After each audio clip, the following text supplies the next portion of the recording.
All right, it's 5:30. We'll go ahead and call the meeting to order.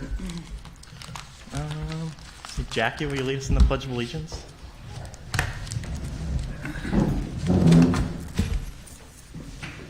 Allegiance to the flag of the United States of America, and to the republic for which it stands, one nation, under God, indivisible, with liberty and justice for all. Thank you. All right, do we have anybody wishing to do tonight's invocation? I'll do it. Let's pray. Dear Heavenly Father, Lord, thank you for this another day of life you've given us. Lord, thank you for the opportunity to come together tonight and to discuss some of the things that we need to discuss concerning our school. Lord, we thank you that we're coming up and school's beginning another year. Lord, I pray that you'll help everything to go smoothly. Lord, give us wisdom that things may work out in a way that's pleasing. Lord, we just thank you once again for your protection on us and watching over us. In Jesus' precious name, amen. Amen. Thank you. All right. Do we have any requests for changes to the agenda? I would like to make a motion to add under new business 5.3, the letter that you guys just got handed out. That's just a letter of support for the broadband project that the broadband committee is working on. Part of that grant application is just getting letters of support from various community centers. So, A second. thank you. All right. All in favor, raise your hand. All opposed? All right. Thank you. Then we'll move on to citizens and delegations. Do we have anybody wishing to address the board? Yes, sir, we do. Ms. Jackie Parsons.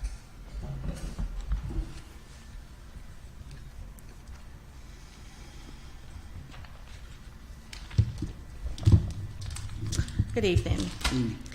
My name is Jackie Parsons. Most of you all know me as Craig County Treasurer. I'm here to voice my concern regarding the lack of knowledge our administration has for preparing Craig County students for college. My son received his 2022-2023 schedule yesterday and was not offered a math class. He is a junior this year and was advised at the end of last school year to sign up for pre-calculus/trigonometry. This is a dual enrollment class that offers a college credit. It is also a prerequisite for calculus. I was told that this class would not be offered this year, even though there were 6 students who had signed up for the class. My son has worked very hard in school in order to prepare himself for college. He has expressed his interest of an engineering career for quite some time. His choice of college is Virginia Tech. The engineering program at Virginia Tech is very competitive, to say the least. So since this class will not be offered this year, my son will not be able to apply to the engineering program at Virginia Tech upon graduating. Virginia Tech's engineering program requires 3 units of math, being Algebra 1, Algebra 2, and Geometry, a 4th unit of math, which is 1/2 unit of trigonometry and 1/2 unit of advanced algebra or higher mathematics, and a 4th unit of math, e.g. calculus, is preferred for engineering majors. So, here is an excited junior seeing the light at the end of the tunnel, and suddenly Craig County Public School System has put up a brick wall. What does he do now? It is time that Craig County Public School System put our advanced students on the front burner and stop focusing all their attention on the average student. You have placed one of the most experienced and qualified teachers teaching Algebra 1 instead of allowing her to teach an advanced class like pre-calculus. Pre-calculus was not taught last year as well. So this is the 2nd year in a row that pre-calculus has not been taught. Calculus is being taught either this semester or next semester only because there were a few students who got the opportunity to take pre-calculus as their sophomore year. So therefore, there will be no calculus next year because there's no pre-calculus this year. Another problem we have is that Algebra 1 is now starting in the 9th grade. They have removed it from middle school. So if they continue on this path, you're not going to have engineering students like my son. They're not going to be able to ever get into Virginia Tech because they don't have 5 years to take all 5 of these classes. I don't know why they stopped teaching Algebra 1 in middle school, but I think that's something that needs to be addressed. So, what are the options for my son?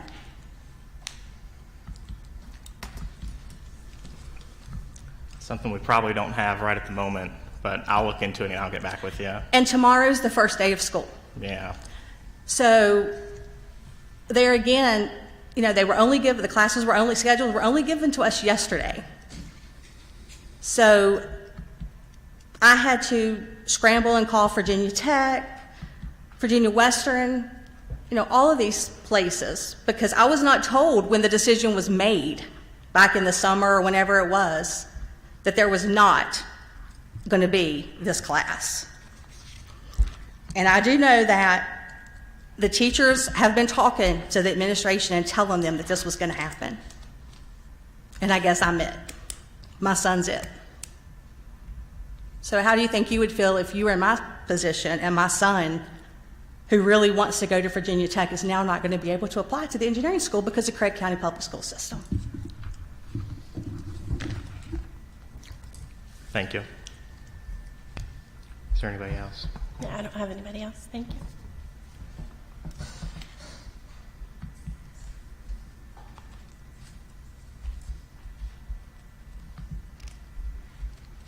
All right, move on to 4.1 Superintendent's Report, School Safety Update.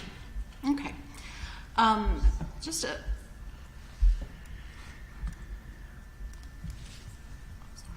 school safety update. And this has been on the agenda for a couple of months. I just wanted to give the board an update on where we are at this time. I've scheduled a meeting with our VACOR representative. He's a safety specialist, former law enforcement, to develop our emergency operations plan for the division. And that's Virginia Association of Counties. They're the ones that insure our school division and conduct risk assessments to ensure that we're in compliance. And we will begin a process to include community stakeholders, sheriff's department, emergency management, school staff, parents, community members. We'll first meet internally with school staff. Then parents and community members will be selected to be part of the committee. And if any parent, and we've already received some requests, wishes to be considered for the committee, they can reach out to Ms. Belcher. But we're not at that stage yet. We're going to conduct it internally first. And our staff members will receive ongoing training in this area. We've done an initial division safety crisis overview this week with staff. I am working with the state police to have a safety audit conducted.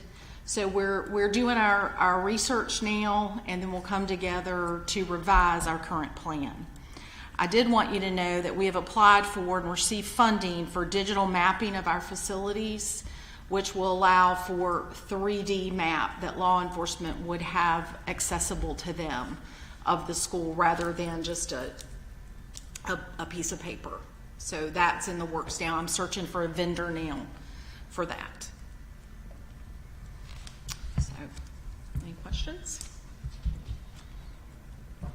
All right, thank you. Then we'll move on to facilities update. Okay. I don't have any update, any change from last month with the gym floor and the auditorium and the locker rooms. We're still waiting for finalization on those projects. But Mr. Gills is here, and he has been working hard, struggling with some air conditioning units. And Mr. Gills, Shane, if you want to come up and just kind of let them know where we are right now. So as far as the new equipment, it's still in the submittal phase to the architects. Once all their equipment is submitted and approved, then they will start trickling in, pulling wire, doing control stuff. But that date is still to be decided. I mean, they give us a rough estimate of when they could install the equipment. The gym floor, we cannot do anything until the humidity can be controlled, so we don't peel our new floor like a banana. So what their plan is jerk the old equipment out, paint while the old floor is still there, put the new equipment in, get it up and running before they install the new floor. That way there's no paint, nothing to get on our new floor. We won't have to move the bleachers twice. As far as the old equipment, we're fighting it. Everything is outdated, and they were here today doing maintenance to try to keep it running through the summer. Then they'll be back here in the fall to do a fall startup to get our heat, to make sure we're ahead of the curve on the heat for the winter time. Any questions about the old units? So the area is temporarily working right now? They are temporarily working. We're fighting scheduling with the units. With the old system, they were on a schedule. The terminal was pulled out, but those units are still on a schedule. So the schedule, it's still working off the controllers, but there's no way to look at it, no way to change it. So if the controllers are gaining time or losing time, then it's going to throw our time off. And we're working right now to try to fix the auditorium, to try to work around it. We're talking about putting a thermostat in the return, but that unit is so old we can't find any information. They've researched it for 2 days trying to find a wiring diagram for it, and it's just not there. So it's going to be And that experimental. was manufactured in the 70s? Yeah, so this was built in 88. The unit was manufactured in 79. So I don't know if it's sat on the shelf for 9 years because it was such a big unit and there just wasn't that much demand for it, or what happened. But I guess we're going to make sure that the no units put in that was manufactured recently, instead of Yes. 10 years old. Well, Yes, sir. Yes. the demand for units now are so big that we'll get one hot off the factory. So I don't think we'll have to worry about that this time. Do we have any backup plan if the air conditioners go out in where the classrooms is, where the students are, like fans or anything to try to help keep the air stirred? We have big fans, but I mean, I can reset them and try to jump them out. That's what I've been doing. Okay. So that does work a little while then? Yeah, it does work. It gets out of sync, and then it'll quit working during the middle of the day, and then I have to go reset it and cycle the power and bring it back up, and usually it'll kick in because there's buttons on these thermostats you can override the schedule, but only lasts for a certain amount of time. Does that mean that if it doesn't work, then we're going to be using stand-up fans? Is that what you're talking about? We have some big fans that we can pull through Right. the halls. Just food for thought from the past. We have had the fans in the classrooms, and this was back years ago when I was on the board before. Mm-hmm. A little girl's hair got in the fan and pulled her hair out. I want that to be very careful, you guys, that this does not happen again. That our children are not near those fans. Mm-hmm. Just because it has happened before. Right. Just safety. Thank you so much. I know you worked hard this summer. Thank you. Thank you. He's still working. Thank you. The buses are ready to roll tomorrow. So I would like to thank you, Mr. Gills, for all of your work in preparing for teachers and then preparing for students. I do appreciate it.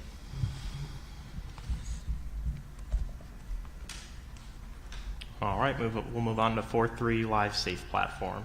Yes. As I have been meeting with some of our safety experts and researching school intruder situations,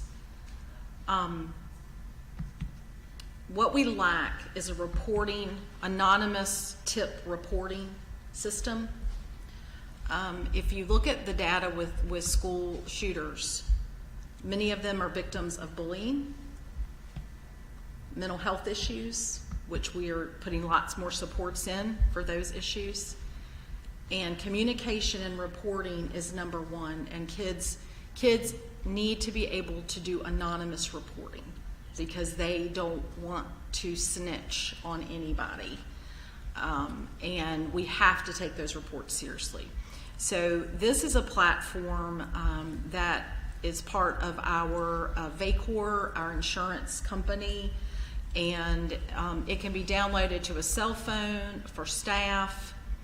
It can be a desktop application, and it's has reporting features. It also has a way for staff to immediately contact someone right away if they need help. So it's all through the cell phone or the dashboard.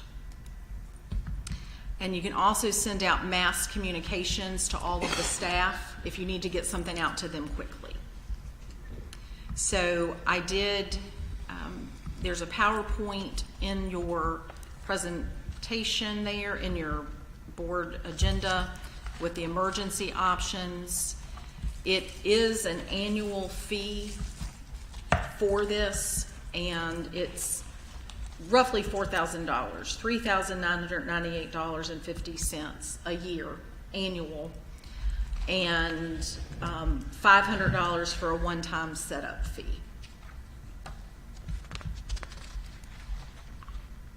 So I just bring it to you tonight to see if this is something that you would like to explore more.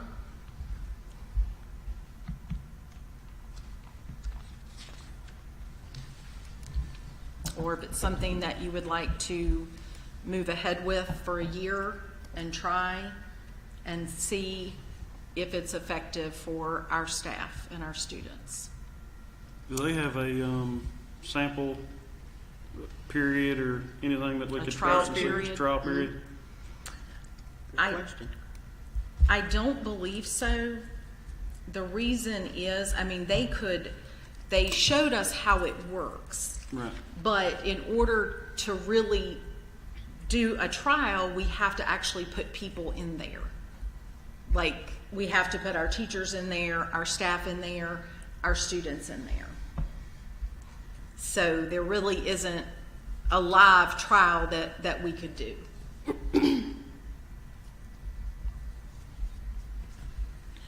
Do we have to make a decision on this today? Could we table this and bring it back?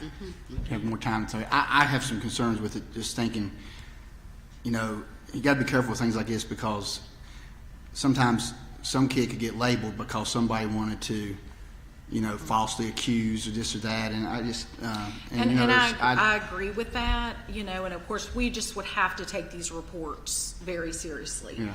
And I just wanted to present it because it was presented to me. We can certainly look for other anonymous, we really need an anonymous way for students to report. Now, of course, there would have to be lots of investigation on the part of administration. But what you're finding is that they won't tell. They're afraid to go tell somebody that someone's doing this to them or not doing this to them. So I'm certainly open to tabling it, to look for other options. And Mr. Belisai, with your knowledge of technology, you may have... Yeah, I'm wondering if there's something we can do maybe with the Chromebook, since everybody has one at this point, rather than needing Purchase an app and that. stuff like that. Yeah. Yeah. And then, Do you need a motion to table this until the next meeting, or? no, we can just not have any action on it. Okay. Thank you. Any other questions? All right, we'll move on Thank to you. 4.4 COVID-19 CDC guidelines. Yes. I provided you with an update of the current CDC guidelines. And basically, we will be using these guidelines, and there's a calculator on that link that I sent you where parents, staff, students can put in their onset of symptoms and when they can come back to school. And now it's basically 5 days. 5 days before you can return, and then you can return then as long as you're fever-free for 24 hours. And then they suggest that you wear a mask. What I bring to you tonight is we have had several individuals this past week, staff members, test positive for COVID. Some with symptoms, some not symptoms. And the question is COVID leave. Because COVID leave ended last December 2021, the mandate that we had to provide COVID leave. And this board voted to extend it through the end of this past school year. So I just wanted to have a discussion about whether this is something you want to bring back. I'll tell you my thoughts on it.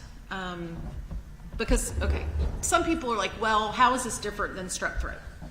You have strep throat, you take your sick leave,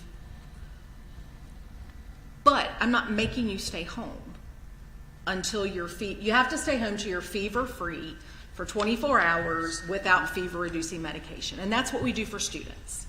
You know, if you're sick, you stay home till you're fever-free. But in this situation, I am uncomfortable charging sick leave when we're still telling them they have to stay home.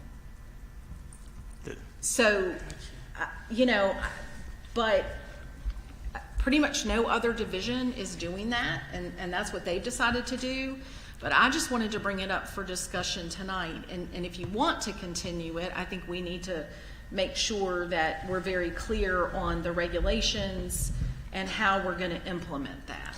My personal opinion is I think that they ought to be allowed 5 working days, and in all accounts, 5 working days would account to 7 days because they're going to have 2 weekend days.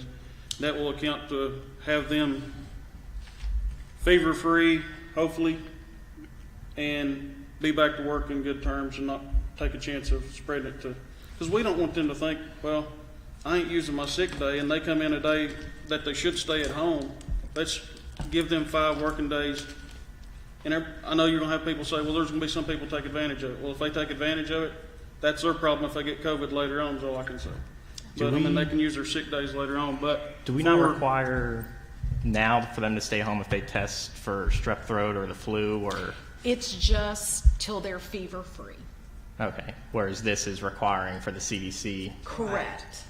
Correct. Maybe a policy where we can, you know, if maybe between the time they're fever-free and the time that the CDC says they have to. I think we're getting a little ridiculous here with extending this COVID stuff, if I'm being honest. It's at some point this just needs to, we're already talking about how this is going to be an annual vaccine that people need to get. It's turning into another flu type thing. I understand a little bit of a difference with the CDC. I don't know about just giving them the whole time that they need to be quarantined. If they get test positive and they end up fever-free, maybe there's some time in there that we can do, but I think at some point we need to just get away from all this COVID nonsense. Personally, you know, I don't know how everybody else feels, but it's getting to be a little bit of an extreme with just all this continuation. And I'm of the same opinion. I mean, it is getting extreme, but right now we are having a COVID influx, and if we did it just for a short term, just to see if it, because I'm like anybody else, I don't want a kid coming to school if they're sick. I would never send my kid to school. I'd rather take the absence, but there's a lot of people and kids that wants to come to school to keep from getting absences. They want 100% attendance or what have you. So it's just, in my opinion, it's just another tool in respect for us to say, out of respect for you, we'd let you have 5 working days off if you're COVID, so that you don't take a chance coming and bringing it to the kids. Can we at least look into it and think about it? Because we got, you Look said into 7 maybe right some now. alternatives or something maybe. Yeah, it's a hard situation because we don't make people stay home for the flu. We just say, like you said, Mr. Belisai, you know, once you aren't contagious anymore, basically. Mm-hmm. And we just rely on our staff for that information. And I have to praise my staff because they have been, the question was just brought up. There have been no complaints. It's just, what is our policy? And I don't want to speak for this board as to what that needs to be. And our staff, they have been very, very honest and calling and letting us know what's going on. I'm just But wondering if the giving them COVID sick days would kind of bypass where we're going to have to start exposure and the quarantining for no reason, like we had to do last year and the year before. I mean, my family was quarantined 3 times, and only one time they needed to be quarantined. So, in my opinion, they only had a certain amount of sick days or COVID days, and that was used up when they wasn't needed. Correct. So, And right now, you know, that's not in the guidelines. Yeah, it's just if they're testing positive. If they're testing positive. Yeah. But I do think, I mean, there are people that have had multiple cases of COVID. I mean, not numerous times. So I do want to think about, you know, how are we going to implement this, and where we need to go with this. So, I mean, I'm fine if you all want, it's whatever you all want to do. If you want to think about it, you know, right now our plan is to charge sick leave unless there's a change in policy. Yeah, I think maybe exploring some kind of alternatives. I don't know about the full 5-day thing, but if we want to maybe think about some other options and revisit it. Just look into it, please. And, you know, for example, we've had some teachers out during workday, and they have been working from home. And I know they have been, because they're getting ready, and most of them are returning tomorrow. We only have a couple of classrooms that we'll have to cover, and we've got that covered. But, you know, those positions can work from home. Other positions can't work from home. You know, a custodian can't work from home. So it's you know, how do you mitigate that when someone just can't do their job from home? So a teacher that can work from home doesn't have to take their sick leave, but then a custodian would have to. So I just want to be fair, as I know you all do, fair to our employees. I think, make a motion to have the 5-day policy, you know. We're requiring this from the people, so, you know. they don't have a choice. They got to stay home. They don't have a choice, so, you know. And as you said, most of them, even though they're at home sick on COVID leave, they're still doing lesson plans or whatever, or their substitutes, or a lot of them are, to try to help their substitutes at least teach the children that's in their classes. So in my opinion, I feel like, you know, that's just right now, if we just do a short term, And maybe till December, Yeah. maybe and see how the Short COVID term. rates fluctuate and go down. yeah. I mean, I think that's what you all did last time, because I think initially it was October, then it got extended to December, and then you extended it for the rest of the year. But within that motion, I would say that we back up in any that has had to take their sick leave. I don't think it's been an issue yet, probably. Yeah. We haven't, Yeah. yes, we haven't even started putting things in yet to the system, but yeah, I Not appreciate yet. that. Something else to maybe revisit would be moving, I know we've kind of discussed it before, but maybe doing a survey and seeing how staff would feel about moving to strictly PTO instead of having having a sick bank and a vacation bank. I think that gives staff the flexibility should they end up with a lot of COVID and things like that. And then if you don't get sick a lot, then they end up with more vacation days. It gives them the flexibility to use their time however they want to or need to use it. So if maybe we could get a survey out just to see. If you don't mind, Ms. Duncan has reviewed this with some other finance. Could you come up to the, not that we won't do that if that's what the board chooses, but I think if you know And we can the, look into it again, but teachers don't have vacation. They just have sick time. and personal days. Right. Three Three personal personal days and 10 sick days a year. If they don't use their personal days, it rolls to sick. And they can accumulate their sick days. Paid time off for teachers, you really don't want a teacher taking 2 weeks of vacation. Right, during the I think school that's year. still under the stipulation of it needing to be approved. I don't think I don't think whether, we're not going to approve them to take 2 weeks off in the middle of the year, obviously. Right. So I don't know that that's so much an issue, but especially if we're only rolling over sick time, there becomes, not really an issue so much, but I don't know that it's so much fair to them that they can't use that time to then take 4 personal days in a year should they need them. It probably happens already, and there's probably people that It are just does like, well, happen already. I'm sick, Right. It's Yeah. probably kind of one of those things that's It being used definitely already, does so just happen. avoid them having to kind of lie about it and just put it all under PTO, just paid days off. Yeah, and, with the 3 personal days, that, like I said, those don't accumulate for teacher, Right. for anybody. And they could use those for COVID if they wanted to. They could choose to say, I'm going to use my personal leave for COVID because I don't want to get docked because I'm out of sick leave. But I know that Salem City conducted a study. And again, we're not a business. And many businesses use those PTO policies. We're not a business. And to be able to have a teacher take off, vacation, they have summer for vacation, they have breaks. Right. Yeah, personal days were probably a better way to put it rather than vacation. Yes, that was a miss. it That was probably a poor impacts- wording, but Yeah, it just, it impacts the instruction. right. And we all already do not allow leave without pay unless it is approved by me. Because if I'm letting a teacher be off for 2 weeks, well, what's going to happen to the kids in the classroom?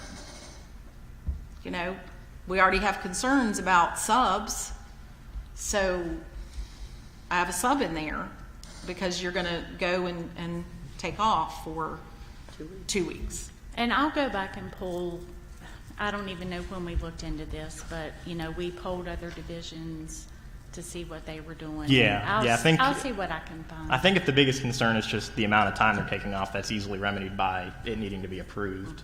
If that's the biggest objection as far as administration, that's easy enough from the, I assume building administrators currently approve leave. Is that accurate? Yes. Okay. Yeah, and we're certainly happy to do that.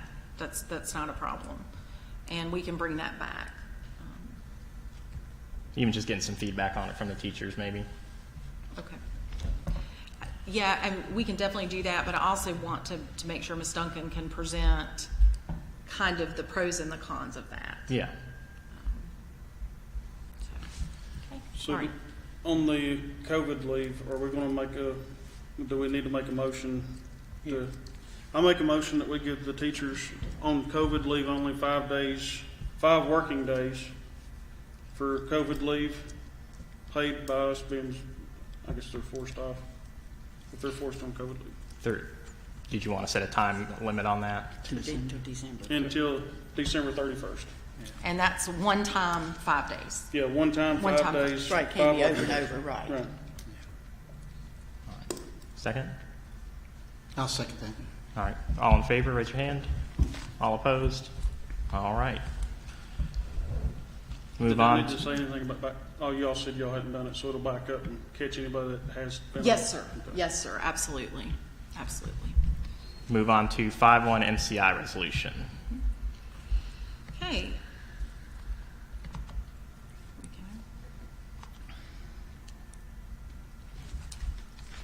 What you have before you is a resolution where we are asking to work with the Craig County Sheriff's Department and the Emergency Service to perform a mock mass casualty incident for the purposes of training emergency personnel. And it would be performed over the summer semester, which would be the upcoming summer 2023, when it would cause the least disruption to education. So this is a resolution, and if you want to speak more about this, Mr. Bellassai, that we can present, and then it's going to take a while to plan this, so we want to start early. Yeah, something like this takes a lot of planning. Months and months of planning to do that kind of mock scenario. But I think it's in the best interest of us and our first responders to make sure they, planning to make sure that doesn't happen is obviously our number one thing, but it's equally important to plan if it were to happen. And I think we've kind of been lacking there, not just the school system, but really, even countywide. We've been planning to prevent it, we've kind of been lacking to plan, okay, well, it happened, what do we need to do? So I think, just asking emergency services in the sheriff's office to do a mock scenario so that they've kind of had some experience with that would be very beneficial for us and, of course, for the first responders. I make a motion that we approve the MCI Resolution R 2023-03 as presented. I'll second that. All right. Moved by Ms. Powers, seconded by Mr. Gilreath. All in favor, raise your hand. All opposed? All right. Then we'll move on to 5-2 MOU with the Craig County Sheriff's Office. We needed to update our Memorandum of Understanding between Craig County Public Schools and the Craig County Sheriff's Department. This is modeled and actually what is suggested by Department of Criminal Justice Services. And so what we bring this for your approval tonight. It outlines the school division responsibilities, the SRO roles and responsibilities, the school administrator's responsibilities, so that everyone knows exactly what everyone else's job is. So we are just asking for approval. Make a motion, we approve it. A second. All right. Moved by Mr. Altizer, seconded by Mr. Marsden. All in favor, raise your hand. All opposed? All right. Then we'll go on to 5-3, the letter of support for the broadband project. Spoke to that a little bit when we got it added. It's not in the packet because I didn't get the letter done in time to have it added to board docs, but it's just a letter of support. Kind of lists some specific reasons to the school there why broadband is important, just support of the project. If anybody's got any questions. Do you want this in a motion? Yeah. I make a motion to approve it. Make a motion to approve 5.3 All right. memorandum. Moved by Mr. Gilreath, seconded by Ms. Powers. All in favor, raise your hand. All opposed? All right. We have no unfinished business. Is there a motion to approve the consent agenda as a whole, or do we want to pull anything off? I'm gonna pull and go into closed session on the personnel list. Personnel list? All right. Do we have a motion to approve the consent agenda minus the personnel list? I make that motion. Second that. All right. Moved by Ms. Powers, seconded by Mr. Altizer. All in favor, raise your hand. All opposed? All right. Ms. Belcher, do you have the super fun language for going into closed session? Mr. Gilbert,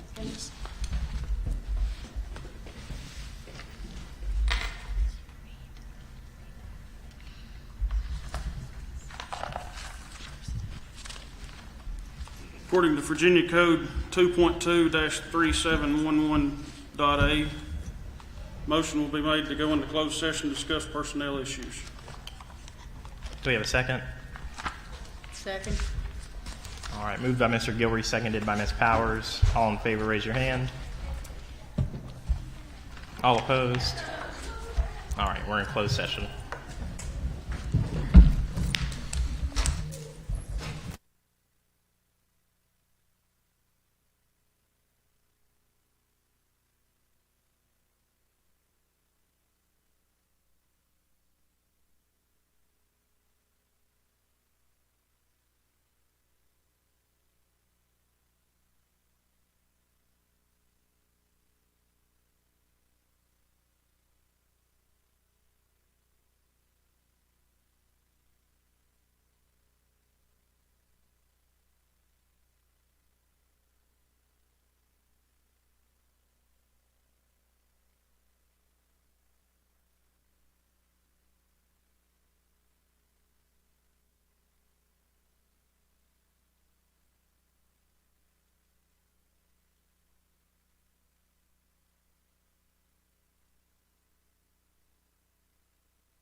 I make a motion to certify according to the Code of Virginia, Section 2.23712, that to the best of each member's knowledge that only public business matters lawfully exempted from open meeting requirements under this chapter, and only such public business matters as were identified in the motion by which the closed meeting was convened, were heard, discussed, or considered by the school board.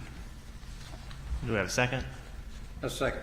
Moved by Mr. Altizer, second by Mr. Marsden. All in favor, raise your hand. All opposed? All right.